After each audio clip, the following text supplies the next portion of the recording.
ఈ సంవత్సరం నవంబర్ 23వ తారీఖున ఆదివారం రోజున పశ్చిమ గోదావరి జిల్లా స్థాయిలో టిటిడి తిరుమల తిరుపతి దేవస్థానం తరపున భగవద్గీత పోటీలు నిర్వహించబడుతూ ఉన్నాయి.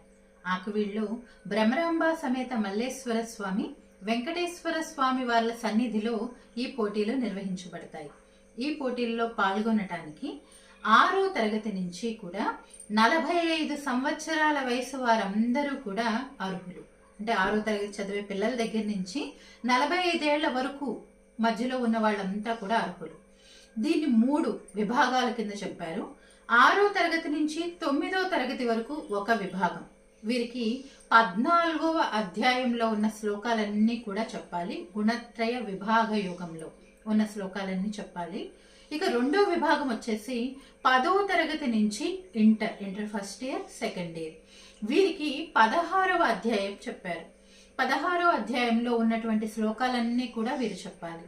ఇక 3వ విభాగంలో 18 సంవత్సరాల వయసు ఉన్న వారి దగ్గర నుంచి 45 సంవత్సరాల వయసు ఉన్న వారి వరకు మధ్యలో ఉన్నవారంతా కూడా భగవద్గీతని నిత్య జీవితంతో అన్వయం చేసి వచనంలాగా, ఒక ప్రవచనంలాగా, ఒక ఉపన్యాసంలాగా చెప్పవలసి ఉంటుంది. ఈ 3 విభాగాల వారికి కూడా క్యాష్ ప్రైజ్, నగదు బహుమతి, memento, certificate, first, second, third ప్రైజులు వాళ్ళకి తిరుమల తిరుపతి దేవస్థానం నుంచి అందజేయబడతాయి.